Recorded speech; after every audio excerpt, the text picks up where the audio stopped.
You know, today I'm feeling a little bit itchy. Itchy for talking about Motown. Let's talk about the Red Wings here today, and I know Red Wings fans have been very, very patient in awaiting content done for their hockey team. And yes, I absolutely acknowledge I've been kind of ignoring the Red Wings when it comes to the video production, but that's mostly because there are just so many other stories to cover around the NHL as a whole. We saw the Pierre-Luc Dubois, Patrick Laine trade the other day that had so many rumors and so many videos coming out of that topic.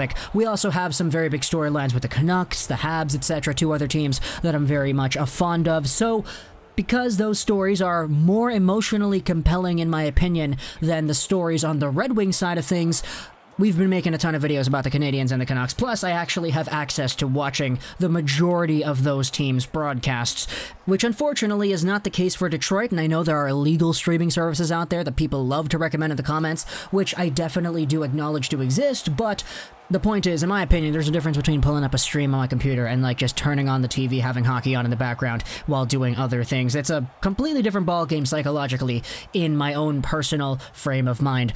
But for the Red Wings in general, hey, this is a video talking about Detroit. Let's go over the situation, the team, the players, some of the standings going on over here, and why I kinda have been focusing more of the channel's attention towards other bigger stories, in my opinion, personally.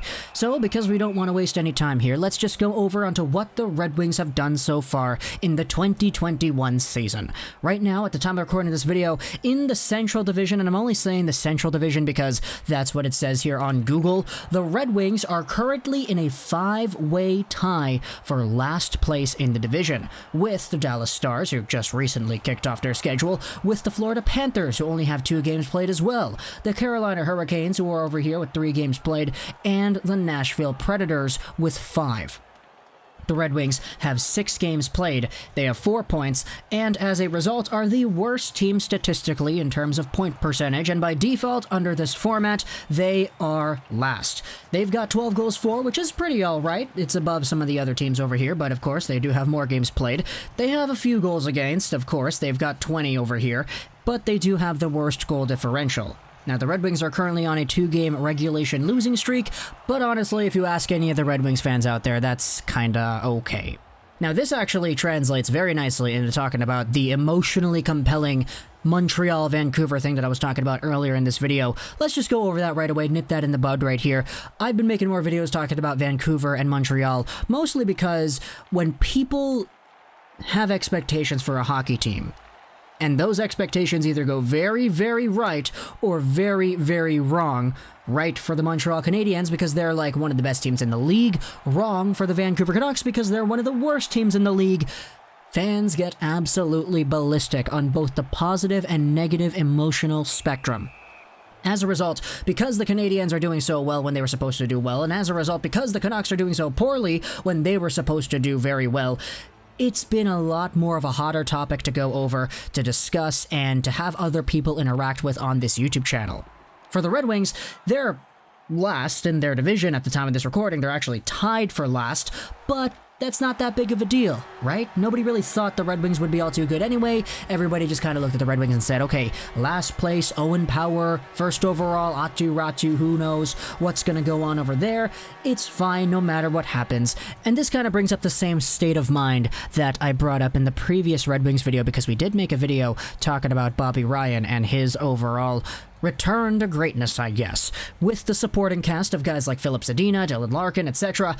But I said it in that video that the Red Wings are in a position where they're not really supposed to be any good, so anytime we get some good coming out of this Red Wings team, whether that's a cool win or a few good goals or a few great performances by some guys, these are the moments we gotta look at and say, yup, that's awesome, man. Let's give the hockey team a pat on the back or two. Because, let's face it, if you're expecting this team to do well, you're just going to be disappointed. If you're expecting this team to do poorly, you're just going to be sitting there in a pessimistic state of mind, not really looking forward to anything. This Red Wings team has a few good things once in a while that pop up that you have to just look at and be like, yeah, that is awesome. Zadina is one of them. Bobby Ryan's another one of them. And as a result, the emotional commitment, I guess, the emotional impact to these stories with the Red Wings, ultimately, they're not as grand as the Montreal Canadiens rise to the top. They're not as desperate as the Vancouver Canucks plummet to the bottom. They're just kind of there, and people are just looking at it like, yeah, okay, I kind of expected it. Which is why when you have what the Red Wings are doing right now, which is being last place in the standings, it kind of doesn't really surprise anybody, but hey, at the same time, there's still some very cool storylines to look at. I just want to say a little bit right here, I have seen some Red Wings fans getting a little bit more optimistic than others about where they are in the standings specifically, because they are quite literally tied for 4th in the division. Although, you know, the games played points percentage statistic definitely does come into account here. But the Red Wings were not supposed to be great this year. Sure, they're a better team than they were on paper last year.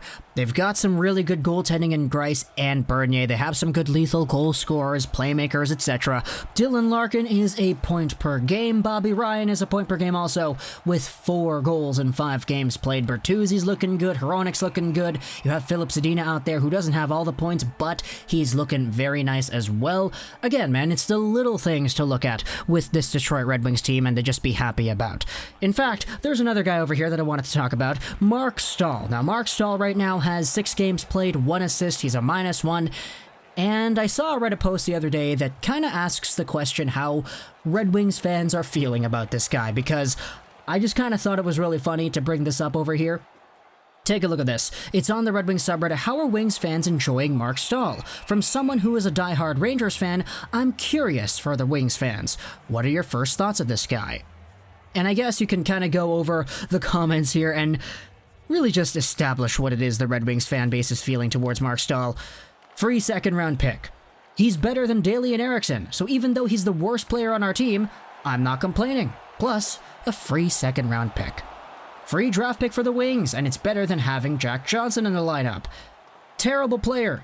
Genuinely the worst player on our team, but it's still worth it for the draft pick.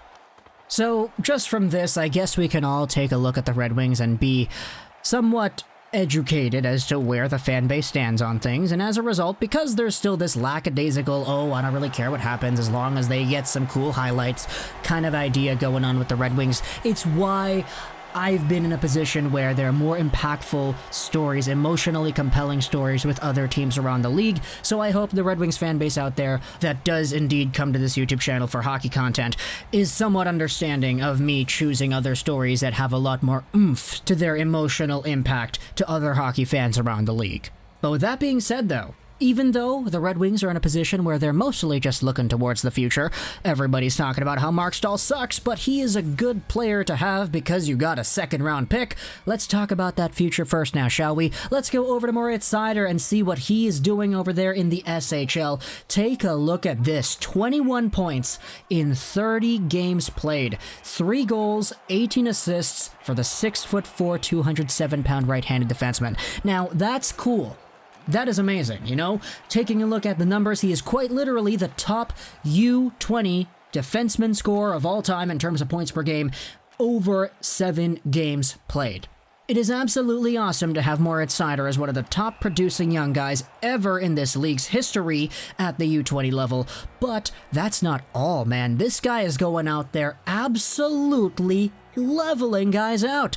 There have been so many highlights posted onto Twitter and Reddit of the Regla BK right-handed defenseman just coming in and crushing guys, you know? He's got a 6'4" frame. He is not afraid to use it to bulldoze over some other competition. And the way this guy's playing, he is so good. He is so offensively capable. He is so defensively capable. He is so physical. This is a guy that a lot of people are saying, yeah, the moment he steps in Detroit, he will be the best defenseman on the team. That's not a bad thing. Having this guy coming over here and being a very good NHL player sooner rather than later is probably the best case scenario. It's just a testament to where the Red Wings are in their rebuild. Steve Yzerman obviously has no plans to win the Cup anytime soon, but right now with this Red Wings team, you guys are probably going to be contending for last in your division, if not last in the entire NHL, so just take a look at that draft pick, man. The 1st overall pick, 2nd overall pick, 3rd overall pick in 2021. It doesn't matter because there are so many guys that could go 1st overall anyway. The difference between 1st overall and 4th overall may as well be very, very small. This is not the same, oh, you guys were last and you dropped to 4th in the lottery. You went from Lafreniere to Raymond kind of argument. No, it's mostly that the guys who are going 5, 6, or 7 might even be able to go number 1. So hey, being bad in a year like this, not the worst thing in the world. And plus, you guys are still probably going to be bad next year, so that's when the Shane Wright, Brad Lambert, Matthew Savoy show is going to start. So yeah, to wrap things up over here for the Red Wings, the team has been winning a few games. They've been losing a little bit more games. They're last in their division, and not too many people are surprised. But, you know, there still is indeed value in talking about some of the guys on this team, bringing up a few new things. So I hope you enjoyed this weird little Red Wings video. Sorry about talking about other stuff the entire time, though. I just kind of wanted to explain myself as to why we haven't been uploading too many Red Wings videos. But yeah, I hope you enjoyed this one specifically. Comment down below what you think. So, /99. And bye.